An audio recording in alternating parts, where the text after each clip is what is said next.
All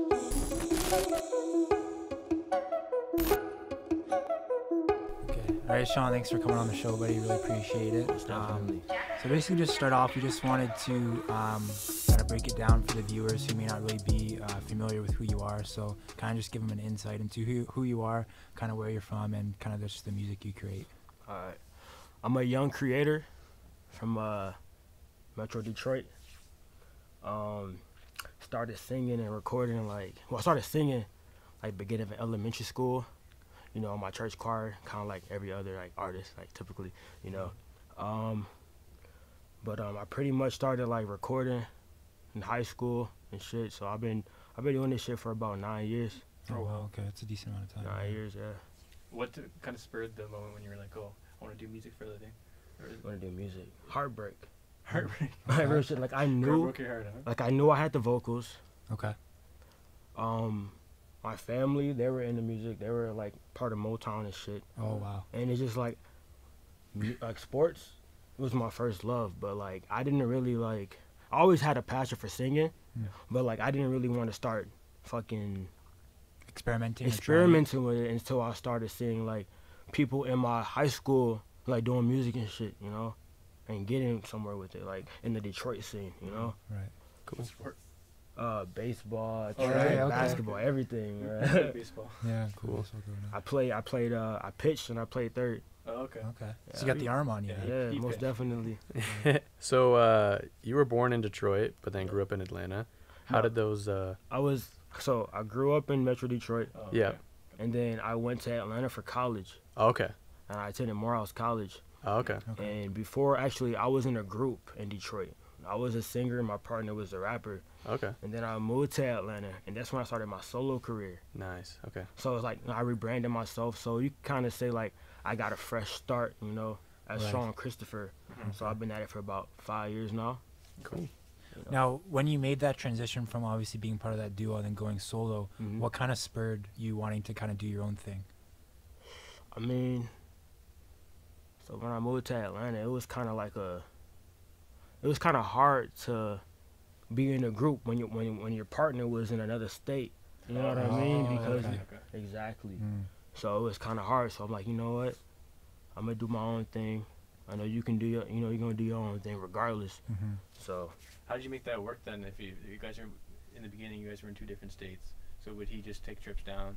So it wasn't actually that hard because we had kind of a fallout right before I moved to Atlanta. Mm-hmm. So it was kind of easier for me to just transition, you know, Mhm. into Atlanta and become a solo artist. Yeah. Cool.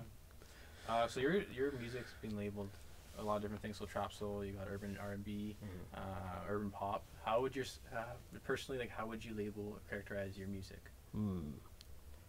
R&B bass, Yeah, okay. R&B with a little bit of oomph to Mhm. it, Mm. you know, with a kick to it, Yeah. Mhm. you know. Is there any? I guess you wouldn't want to. I wouldn't want to compare you to anyone, but is there anyone that you look up to and kind of take tips and pointers from when they're listening to their music? Exactly. The Dream. Oh, never Never heard of the Where are they Dream? from? No. It's this one guy. Okay. He's written for Beyonce.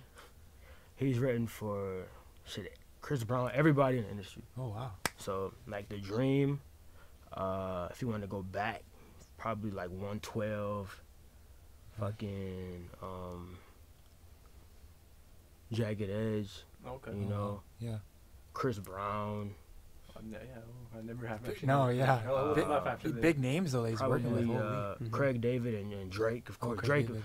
I say my style now, I get from older Drake. Drake, Yeah, like when he first started, 2009, 2010, 2011. So, Drake. like Thank Me Later, like that. Exactly. Thank Okay. me later to take care. Right. That stage. Cool. Yes, sir. So I guess from starting in since 2015, you've been releasing a lot of wide range of music. Mm-hmm. How do you think it's developed from 2015 to now? That's a good question. I feel like my pen has gotten a lot better since 2015. Nice.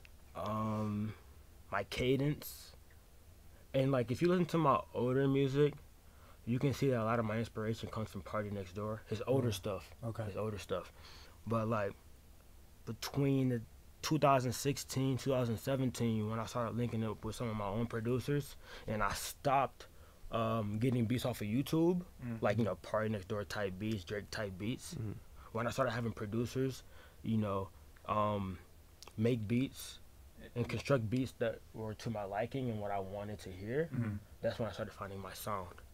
Nice. And my own voice, my own identity. Nice. You know. So you just dropped your most recent EP, Unrequited 2, back in February. So what was kind of the inspiration behind creating kind of the part 2 or the sequel to Unrequited 1? Heartbreak. Yeah. Okay, there you go. Heartbreak. Consistent theme. Unreciprocated love.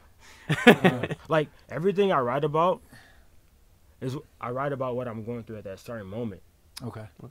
Like in Unrequited 1, Unrequited 2, like I was going through heartbreak. I had an ex-fiance. Wow. She did me dirty. So I'm like, you know what? Because when I was with her, I wasn't focused. I wasn't really I was putting out probably like singles every 3 months. Yeah. You know? And then as soon as she did me dirty about like maybe like 4 times and shit.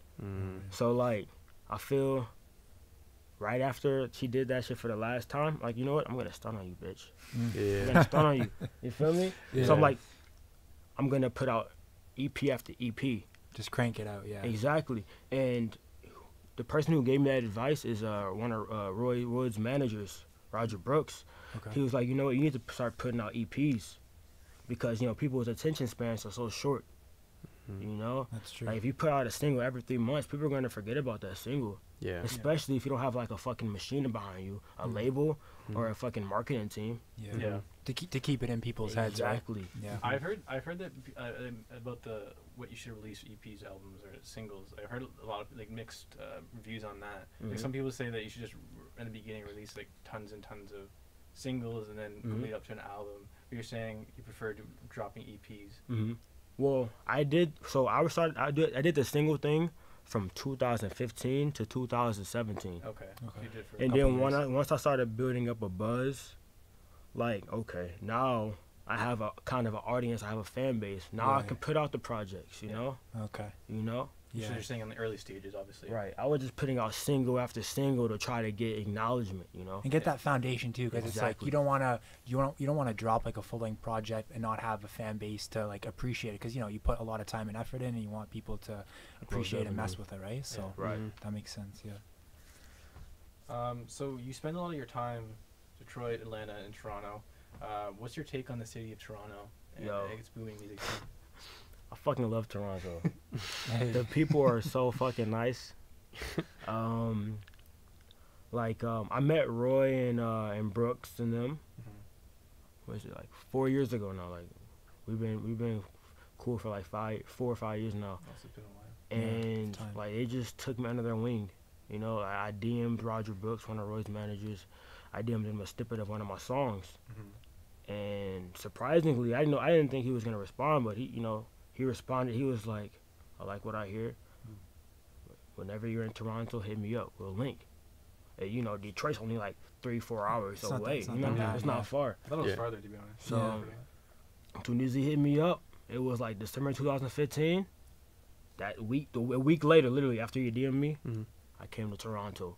Nice. I'm like, yo, I'm not gonna pass this opportunity up. Yeah. You It's know. a big opportunity. So Yeah, it goes to show. It's like you weren't expecting when you sent that DM that they were gonna get back to you. It's gonna- Exactly. And this was like the same year Roy got signed to OVO. Oh, really? 2015. Yeah, he it's got early signed in too. 2015. Yeah. Sweet. So should we expect like any other collaborations with Toronto artists or? As of right now, oh, Keyshawn the Don. Yeah, Hey, there you go. Keyshawn. There Shout we out go. Keyshawn. We got a single out. I'm gonna probably put on my next EP. Okay. Okay. We're actually supposed to be hitting up the studio today and tomorrow. Yep. So there's gonna be a lot more stuff created, of course. Who else? I think that's it for right now. Are there any Toronto artists that you're kind of listening to right now? They're like, oh man, like I'd love to get in the studio with them. Like I'm really messing with their sound. Well, I've been listening to Roy Yeah. Woods. Roy Woods, yeah. Who else? I mean, I feel like Houdini's popping pretty good. Yeah. Oh, Pillar B. Northside Band. Anders. Anders, okay. I Yeah. want to Anders do a is good collab too. with him. He's sick. Man, he's really good. I want to do a collab with him. Shout out Anders too. Shout out Anders. Yeah. If Right. you're watching Shout out this, hit him Anders. up, man. Exactly. I want to bring this up too because I think it's pretty cool. So in 2017, I was reading that you were the first R&B artist to actually perform in Cuba. Yeah. Did you know that? Yes. So the Cuban rap agency emailed me and invited me to come to Cuba for their 50th anniversary for rap music. Oh wow. And so August 2017, they had like various shows and stuff, and I was kind of like the headliner and everything. Okay. And yeah, man. So I went August 2017. I performed at all these shows, and people were kind of mad because like I'm not trying to throw shade. Okay. People were kind of mad because like my shit sounded so professional. Oh. And you know, Cuba, like they're like 50 years behind as far as Yeah. technology goes. Right. Like they're driving like 1960 cars and everything. You know, so I came up with the production and everything. You know, The whole team, and you went up there. And, yeah, but it was nothing but love though. Like they showed Oh, me that's nothing but nice. love. You know. Yeah. You know, I haven't been back. I haven't been in 2 years, but I need to go back soon because Yeah. I ended up like adopting like a mother there adopted me. Like adopted me as her own son and everything. Oh wow. Oh, So wow. like, You gotta go back and visit her. right, and and be she's like, "Okay, I'm she's here." part of like the media in Cuba Okay. too. So like, she's the one that like got me the shows and all of that. Oh wow. Okay. So she kind of connected you. Right, and I put out a documentary, December 2017, but I Okay. ended up taking it down because it wasn't really getting like The traction you wanted. Yeah, that I wanted to. Oh, okay. So I think I'm gonna like Re-upload put it it. back You out. should re-upload. I'd be interested. Like, we'd be Yeah. interested in checking Yeah. that out. Mhm. Exactly. Yeah, we can cut it up and put it in the. Yeah. Exactly. And would you just be uploading, like you would just upload it to YouTube or something if you were to put Right. it back out? Yeah. But I feel like this time, like in 2017, I didn't really have like a good marketing team Okay. to like kind of like promote the shit in. But I feel like now, where I am right now with my marketing team, I feel Yeah. like I can get some kind of traction to it. You know. Yeah, Okay. for sure. You got a good team around you. That's Right. good. Would you be able to kind of give us a, well, not really a walkthrough, but just like sort of like a walkthrough of your creative process of how you approach making singles or That's your awesome. EPs? Okay. So when I'm recording, I pretty much just like record melodies first. Mhm. I record a melody for the hook, melody for the verses, Okay. and then after that, I put lyrics to them. Mhm.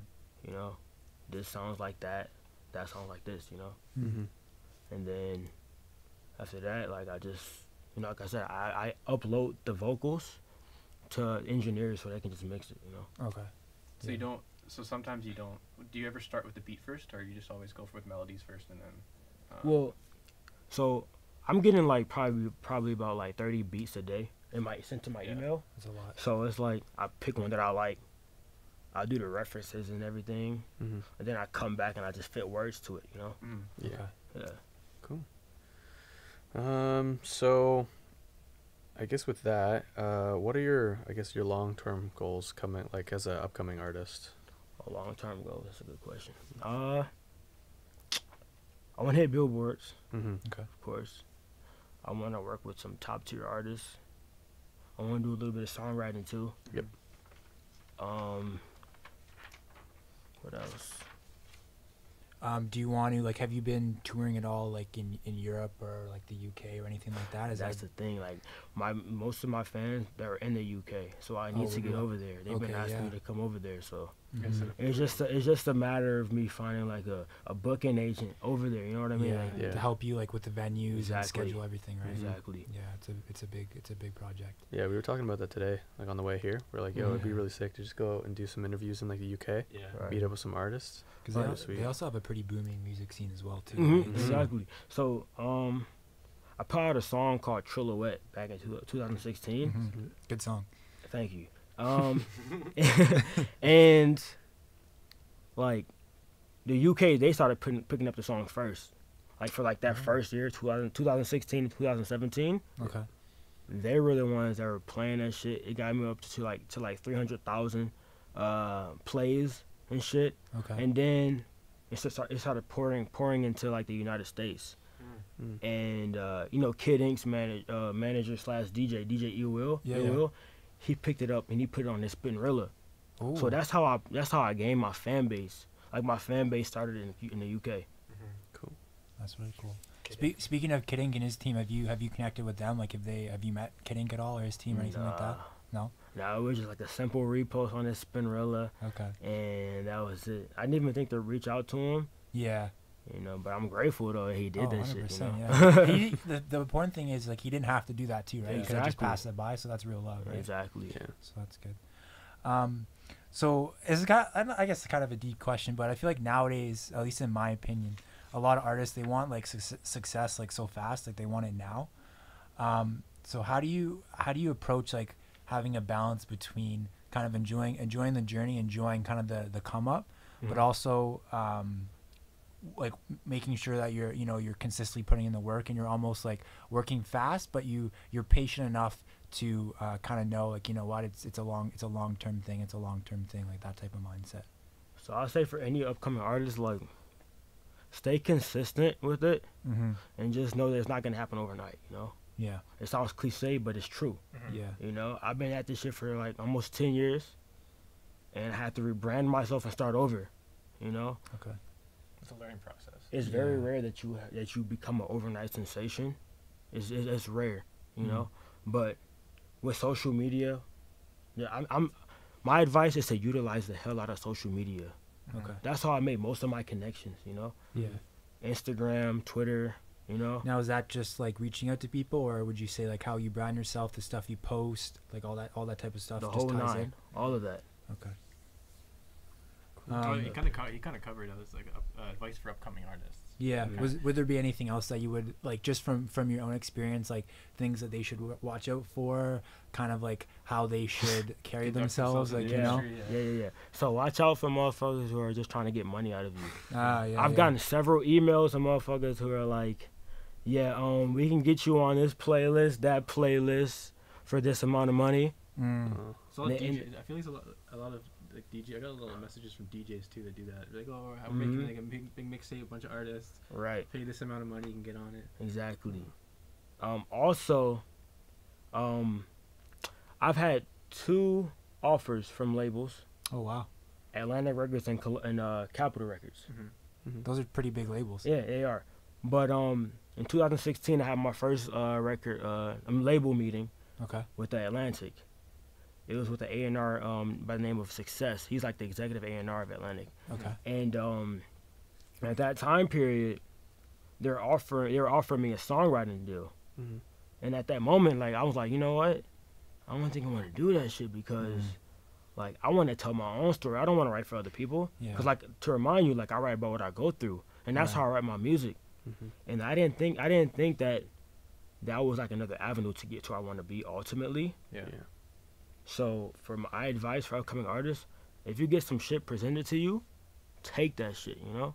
Take it, because it's only gonna help you out and get Right. you notoriety, you know? And especially having like kind of like that brand backing you and that kind of, you Exactly. know, like I'm an artist I work with Atlantic or Columbia or whoever, right? Exactly. Like it helps a lot for connections. And I didn't end up taking the deal No?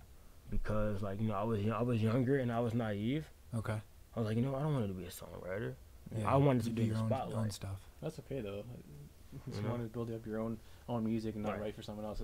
I'm guessing they wanted you to be a ghostwriter. Right, exactly. Yeah. Exactly. It's the same Yeah. thing that happened to one of my friends.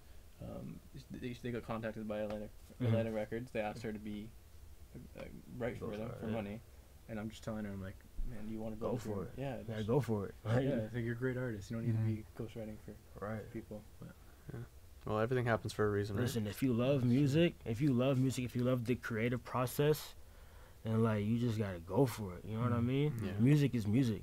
Whether you're writing for other people or you're writing for yourself, you just have to. As long as you have a love for music, you're always gonna get somewhere. Yeah.